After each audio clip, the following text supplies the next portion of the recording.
many congratulations. The perfect start to your Premier League campaign. You must be a really happy man tonight. Yeah, I'm happy to win, but my game wasn't well. I'd love it to be, but winning's winning, and I love to do it. But there's a few chinks there. What I've seen today, the 28s and a couple of 30 odds. Well, it's just a bit more work I've got to do in practice. But to get 5 points on the opening night, a nice another 10 grand check on top as well. It's always nice, isn't it? But no, I'm just happy to win. And you couldn't have had a much tougher route to glory tonight, so that must give you a great confidence boost. Yeah, I actually thought in the semi-final, Littler was Welsh for a minute, but no, it was good. Beating Van Gerwen, then Littler, and then Gez. Gez was going for back-to-back here. I had to do something, but no, it was good. I enjoyed it. I enjoyed the crowd. The crowd was amazing, apart from a couple of individuals, but I'm not going to say they was disgusting because it was only 2 or 3 people. The other 3,000-4,000, it was amazing, and you expect it, and yeah, really happy to get the win. And we know you've been working really hard behind the scenes. Just how satisfying is it to see that hard work paying off? Yeah, apart from, I think I was just saying it walking up. I think night 15 in last year in the Premier League was my last win on the tour.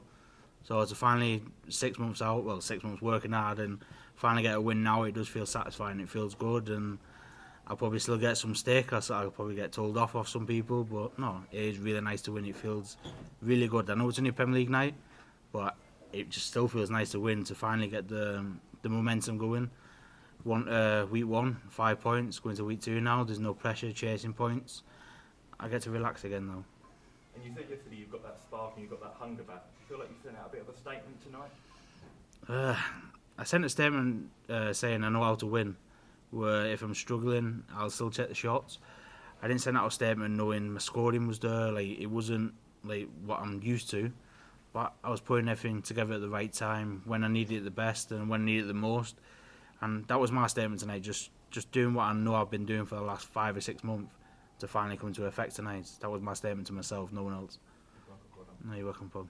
Michael, congratulations. You Cheers, said there man. you thought Luke Littler was Welsh. Did that surprise you? I'm guessing that you were expecting it against Gezi, but that take you back that you got it again in the Luke game? It's going to be every week. It doesn't matter what it is. It's going to be every week, and you know what? It's fine. You just do it at the right time. You get to do it, but you wouldn't expect it. I expected more in the Gezi game, but I think when I checked the 107 to go 4-1, it kind of just dropped silent. Apart from when Gez made it 5-2, but then even my darts that last leg, it was silent. It just went dead. And no, thank you for letting me follow the line. But no, it was a great crowd tonight though.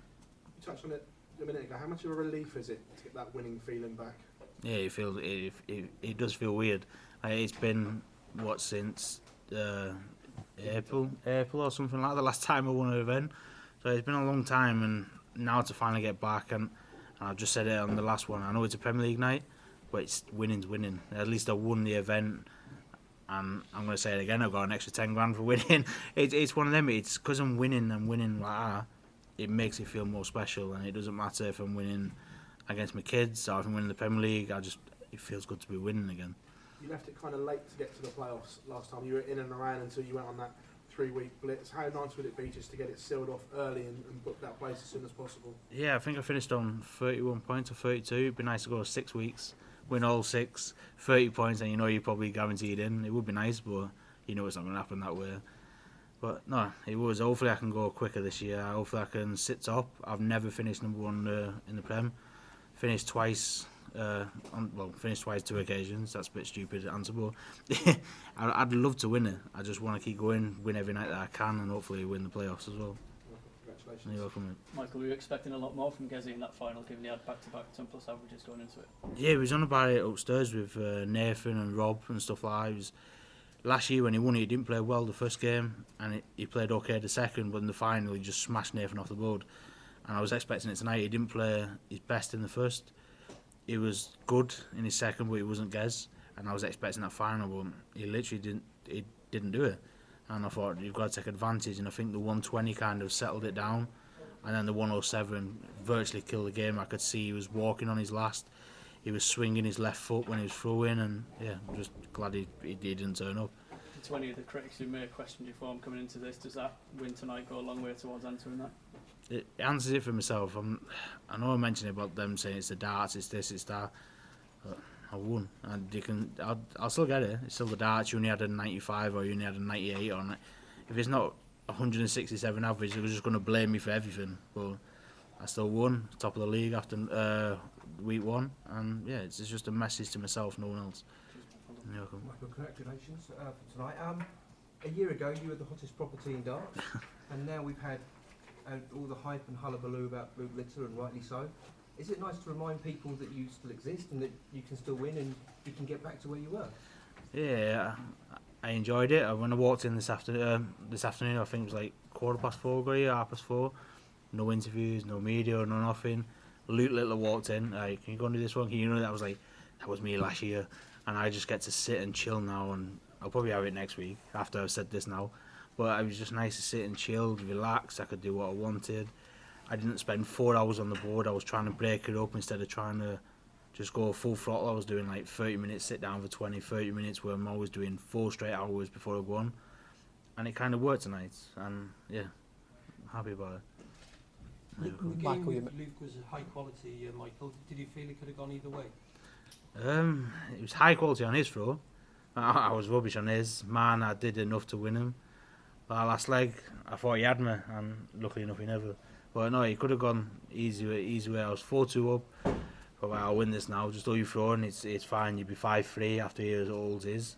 And then he went so much stupid, 2 legs, made it 4-all, and then he fell back into on my throw, not doing what he did. I think it was like 76 and then a 45, and it was just about me taking control of the match then. Michael, you mentioned in the final that towards the end the crowd fell silent. When a small section are giving you a bit of stick, is it nice just to silence them towards the end by playing so well and getting such a lead? Yeah, I think you've seen it in the Littler game, and they kept whistling and whistling and whistling, and I never wanted to do anything until the last out went in, and I was like, this is what I have to do in the final as well. I know they're going to get some stick, I know I'm going to get some boos, because you expected playing Gezi here. I just don't want to do anything, and I think all 3 games when I walked off it looked like I'd lost, because I just didn't want to show the crowd anything, because I didn't want them to be on my back at all. And luckily enough tonight it did work. I had some cheese in the first game playing Michael. Obviously a lot of mixed emotions playing Luke, and obviously I had no sport in the final, did I? But yeah, they did fall asleep, I think, after that 107 for 4-1. Thank you to Mo for falling asleep, I guess. And with this format, we will see a lot of repeat fixtures.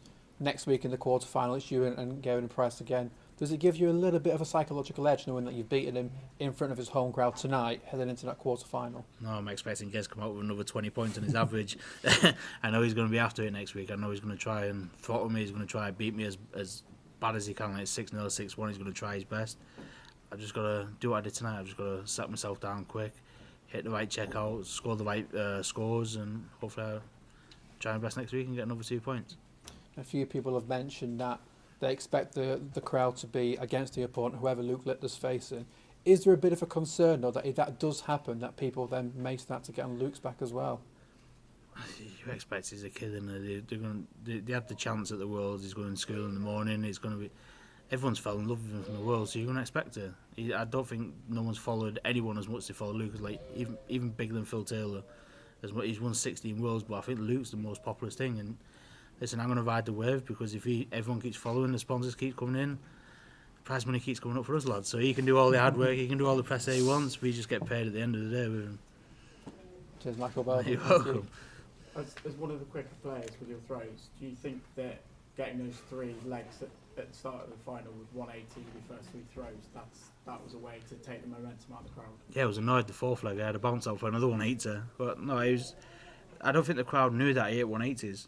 Like, especially the 3rd leg, I hit 180 and it was just silence. But I was trying my best to give Gez everything, and luckily enough the 180s kind of took the stung out of every leg, and it was worse for me because I had to walk down instead of just battling him off the board, but the 180s saved me every leg. And in terms of yesterday, you actually said there's only one name on everyone's lips. Now next week there's a target on your back at the top of the table. No, it still will be a target. It still will be Littler next week. So it's going to be the same. And I've just said in the last one, I really don't care. I get to sit back, do my own thing, let him do all his media, do everything, let him have all the attention, and yeah, I just really don't care. Congratulations. You're welcome, mate. Cheers. Thank you. Michael, can you talk us through that last leg against Michael van Gerwen? It seemed that nobody wanted to win that match. It seemed like a strange one. Did you kick off 140 something, and I went 58 and then 40 something, and then he just kept going 57, 57. Oh, it was 58 3 times in a row, and I was like, sticking to 140 now on the ton, I'll win the leg. This year 140 winning, something else, I left, was it 48 maybe? And he was nowhere near, I thought. 130 left, he's at big one. I said, as long as you hit this now, you're done. And I think all night tonight, I didn't miss many doubles. I was hitting tops every time. Tens let me down in the final. But apart from everything else, everything was going in first or second dart. And I've been doing that in practice. That's what I kept telling myself all the time, going into every leg, that I'm not missing doubles. We had Gesley in here a little earlier. He mentioned the whistling in the crowd, and I'll tell you what he said in a minute. What were your thoughts on the whistling? We're used to crowd noise, but this was a bit different. Here was one or two, but it's Gezi should be used to it, especially from the world and stuff.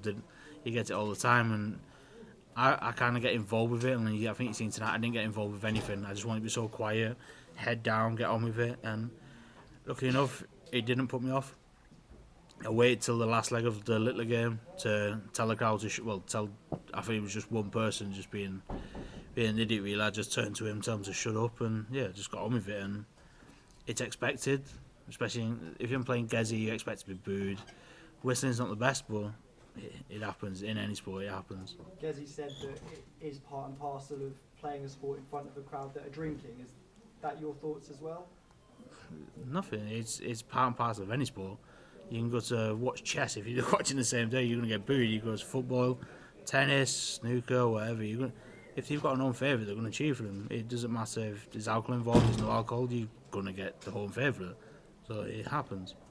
Is the whistling, could that not be construed as slightly unsportsmanly when they're whistling? I know it happens with How do you stop it? So a penalty shootout World Cup final, 90,000 people watching. How do you stop 50,000 people whistling to put someone off? You can't stop it. Doesn't matter, like you say, if it's alcohol or no alcohol, you cannot stop it. It's part of sport. It happens, and it's up to the sports person to get on with the job. And lucky enough tonight, I got on with the job. Thank you. Congratulations. You're welcome, mate. Cheers.